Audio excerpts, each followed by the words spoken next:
Hello guys, I welcome you all to my YouTube channel. In today's video we will discuss about 18th century writer Joseph Addison who belongs to Augustan age and his lifespan was from 1672 to 1719. तो उनका जो birth हुआ था वो 1 मई 1672 को माइलस्टन United kingdom में हुआ था और उनकी वाइफ का नेम था Charlotte who was countess of वारविक and he was the eldest son of Robert Lancelot Addison. ये उनके फादर का नेम था and he wrote 400 essays. He was essayist, satirist, poet, playwright and a politician. और Joseph Addison के जो first biographer थे उनका name था पीटर स्मिथर और उन्होंने अपनी एजुकेशन चार्टर हाउस स्कूल और क्वींस कॉलेज और ऑक्सफोर्ड यूनिवर्सिटी से ली और चार्टर हाउस स्कूल में ही इनकी फ्रेंडशिप सबसे पहले रिचर्ड स्टीली से हुई और इन दोनों की फ्रेंडशिप बहुत ही ज़्यादा फेमस फ्रेंडशिप मानी जाती है. At Oxford Addison became known as a writer of gracious verses. तो जब वो ऑक्सफोर्ड में थे तो तब वो ग्रेशियस वर्सेस लिखा करते थे तो वहाँ पे इनको ऐसे राइटर ऑफ ग्रेशियस वर्सेस से जाना जाने लगा और इनका जो बेस्ट एपिटैफ था वो थैकरे ने लिखा था. A life prosperous and beautiful, a calm death, an immense fame and affection afterward for his happy and spotless name. And he died at the age of 47 की एज में उनकी डेथ हो गई थी. And he buried in Westminster Abbey and lamented in an elegy by Tickell. तो Tickell ने इनकी death के ऊपर एक एल्जे लिखी थी जिसमें इनको लमेंटेड किया गया था. And he became a secretary of state in 1717. तो 1717 में ये सेक्रेटरी बने थे अपनी स्टेट के. डेटन sad the most fitted gift that fitted Edison was his sense of humour. तो डेटन ने कहा था कि जो मोस्ट फिटेड गिफ्ट जो एडिसन के ऊपर फिट होता है वो उनका सेंस ऑफ ह्यूमर है. ही एडमायर्ड बाय विक्टोरियन, उनको विक्टोरियंस के द्वारा एडमायर किया गया. And he known as the noblest प्रोफायर ऑफ इंग्लिश लिटरेचर, उनको इंग्लिश लिटरेचर का नोबलेस्ट प्रोफायर भी बोला गया. He was reconciler of historical party and founder of public opinion. तो वो रिकनसाइलर थे हॉस्टाइल पार्टी के और फाउंडर थे पब्लिक ओपिनियन के. And he fail out with Richard steely over the Perez bill. And the purpose of writing steely and Edison were ethical. इनके लिखने का जो स्टाइल था वो एथिकल था. एथिकल मीन्स मोरल था. Bonmi Dubre said he is the perfect representative of what the age was trying to be, the man who more than anybody else helped society. तो बॉनमी डोब्रे ने उनके बारे में ये बोला था. And he obtained a travelling scholarship of 300 pound a year. तो उनको जब विलियम 3 रूल करते थे तब उनको 300 पाउंड पेंशन मिलती थी, ये स्कॉलरशिप मिलती थी फॉर हिज ट्रैवलिंग. पर उनकी डेथ के बाद, विलियम 3 के डेथ के बाद उन्होंने इस पेंशन को लॉस कर दिया, उनको ये मिलनी बंद हो गई थी. In 1710 he founded the Whig examiner to counter the Tories view. तो उन्होंने एक बिग पार्टी से रिलेटेड एग्जामिनर फाउंड किया इन 1710 और उसमें उन्होंने टोरी के व्यूज़ को काउंट करने के लिए इसको फाउंड किया था. हिज मिडल स्टाइल प्रेज, उनका जो मिडल स्टाइल था उसको प्रेज किया गया. He exposed the comedy of manner and laughed at the follies and foibles of ladies. तो उन्होंने कॉमेडी ऑफ मैनर्स को एक्सपोज किया और लेडीज़ के हाइपोक्रेसी के ऊपर उन्होंने एक व्यंग किया. His essays are faithful reflection of the life of the time. अब हम इनके कुछ इम्पॉर्टेंट वर्क्स देख लेते हैं. तो इनका फर्स्ट वर्क है कैटो जो कि 1712 में लिखा गया और इसको परफॉर्म किया गया 1713 में और ये एक ट्रेजेडी थी. और इसका जो प्रोलोग था वो अलेक्जेंडर पोप ने दिया था और एपिलोग दिया था सैमुअल गर्थ ने. And he received acclamation by both Whig and Tory party. तो इन दोनों पार्टीज ने इसको एक्लामेशन दिया. According to John J. Miller, no single work of literature more important than Cato for the leader of American Revolution. Next work है इनका letter to a young lady and Sunday clears away the rest of the whole work. ये सारे आप इनके works के name याद कर लेना, ये इतने फेमस वर्क्स नहीं थे इनके। जो फेमस ये हुए थे जिनके लिए वो था इनका स्पेक्टेटर, टैटलर, इनके जो जनरल थे या इन्होंने जो ऐसे लिखे थे उसी के लिए ये फेमस हुए थे। तो 1705 में इन्होंने लिखा था कैंपेन, तो इनको बोला गया था कोमेमोरेटिव पोइम्स लिखने के लिए अबाउट द बैटल ऑफ ब्लेनहाम, और इन्होंने ये मार्लबरो को एड्रेस करके लिखा था और इसकी स्टार्टिंग लाइन थी a reader seldom pursue. Next इन्होंने लिखा था द स्पेक्टेटर जो कि एक मैगज़ीन था और ये इन्होंने रिचर्ड स्टीली के साथ मिलके लिखा था। इसको स्टार्ट एडिसन ने किया था और बाद में रिचर्ड स्टीली ने इसको ज्वाइन कर लिया था, वो इसके साथ मिल गए थे और इन्होंने इसमें 274 एसेस लिखे थे। इनकी कंट्रीब्यूशन जो थी वो 274 एसेस की थी out of a total of 635 essays, जिनमें से कि बाकी जो थे वो रिचर्ड स्टीली के थे। और इसका जो फर्स्ट टाइम जब ये इशू हुई तो 1 मार्च 1711 को इशू हुई थी और ये डेली इशू होती थी और इसकी जो एक ही कॉपी होती थी जो इशू होती थी वो लंदन में 60,000 रीडर्स के पास पहुंचती थी।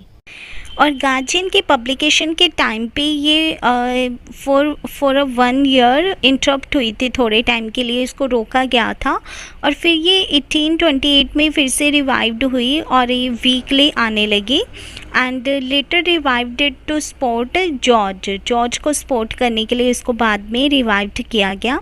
इन it talked about coffee house, और इसमें कॉफ़ी हाउस की बात की गई है। ये आपको पूछा जा सकता है कि किस मैगज़ीन में उनके कॉफ़ी हाउस की बात की गई है, तो द स्पेक्टेटर में।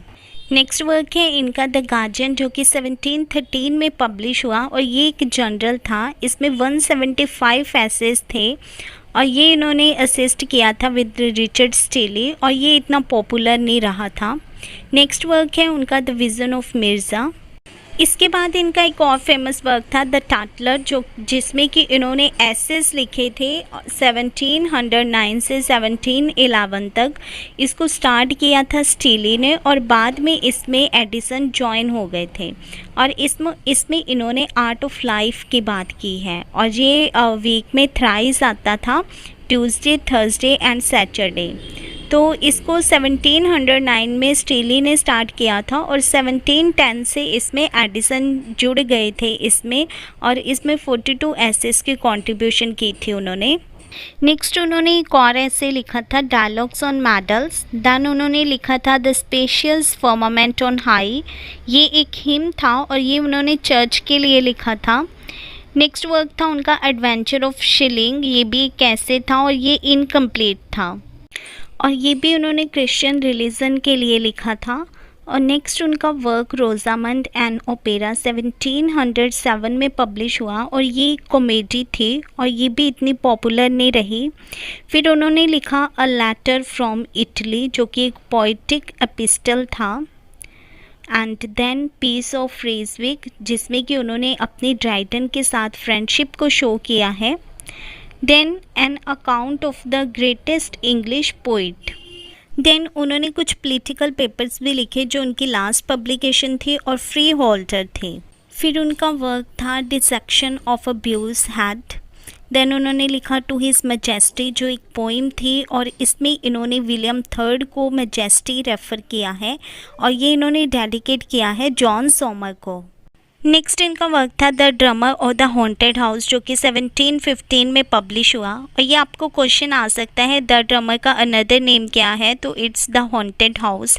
ये कॉमेडी प्ले था और ये 3 नाइट्स रेन हुआ था ड्यूरी लेन थिएटर में, 3 रातों तक चला था और लेडी ट्रूमैन इसमें करैक्टर थे। फिर उन्होंने लिखा the evidence of the Christian religion done सिमियोंडिस जो कि एक ऐसे था और ये एक सटायर था विमेन के ऊपर और ये स्टार्ट हुआ था with the line there are no author. Then next work था उनका फीमेल ओरेटर, जिसमें कि उन्होंने बोला था female orators are better than male, ये एक ऐसे था। एंड देन उन्होंने लिखा सर रोजर एट चर्च, जो कि एक ऐसे था, और इसमें जो सर रोजर था वो लैंडलॉर्ड था of whole congregation and he has all the responsibility of church and prayer. तो उसके पास सारी रिस्पॉन्सिबिलिटी थी चर्च के और प्रेयर्स के, और वो रूल एंड रेगुलेशन में बहुत ही स्ट्रिक्ट था और उनको बहुत ही गुड मैनर के साथ फॉलो करता था और किसी को भी प्रेयर के टाइम पे सोने नहीं देता था। नेक्स्ट वर्क था उनका ऐसे on the pleasure of the imagination. It describe the power of imagination and various kind of pleasure. तो इसमें इमेजिनेशन के पावर और डिफरेंट काइंड्स के प्लेजर के बारे में बात की गई है। नेक्स्ट वर्क था उनका ऐसे ऑन गिविंग एडवाइस। इसमें बताया गया है, इंफॉर्मेशन दी गई है about giving advice. It means to educated person that people receive advice unwillingly. अगर हम एडवाइस देते हैं उनको तो वो अनविलिंगली लेते हैं। नेक्स्ट उनका वर्क था रूरल मैनर्स। तो ये एक कैसे था, and in it Joseph Addison throw the light on the conception of good manners. It tells us the way in which life in the town makes an impact on country life. कैसे जो town की life है वो country life के ऊपर अपना impact डालती है। नेक्स्ट वर्क है उनका the aim of the spectator. Then he wrote sir Roger at home. इसमें एडिसन ने बताया कि सर रोजर कैसे एक लिविंग कैरेक्टर है और एक ह्यूमनिस्टिक एटीट्यूड है उनमें। He said that Sir Roger was a very hospitable man. One day he went to his house and Sir Roger gave him warm welcome. अब हम उनकी लाइफ से रिलेटेड कुछ इम्पोर्टेंट फैक्ट पढ़ लेते हैं। He is worth and honest man and he decided his essays against gambling, drinking, indulgence, cruelty and many other evil practice। तो वो एक ऑनेस्ट मैन थे और उन्होंने अपने एसेस evil practice या evil things के अगेंस्ट लिखे थे। His best attempt at character writing is Sir Roger। तो ये उनका एक बेस्ट अटेम्प्ट था। इन 1693 he addressed a poem to John Dryden। तो उन्होंने मिस्टर ड्राइडन के लिए वर्क लिखा था। 1693 में पोइम लिखी थी उनको एड्रेस करके। His workers said much had been done by Dryden, no one did more than Addison, and his prose style marked the end of the mannerism and conventional classical image of 17th century।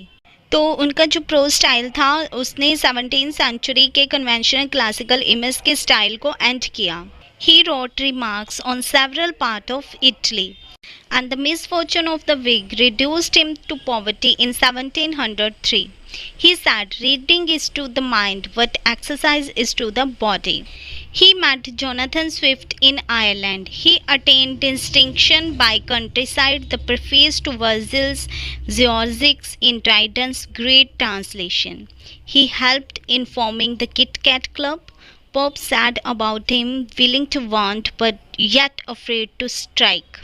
In epistle to Dr. Arbuthnot, Alexander Pope named him Atticus.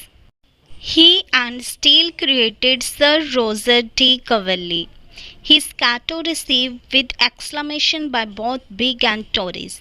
In 1708, he elected as a member of Parliament, and he remained member until his death. Steele said about him, when I had once called him. The Peace of Ryswick earned Joseph Addison the friendship of John Dryden.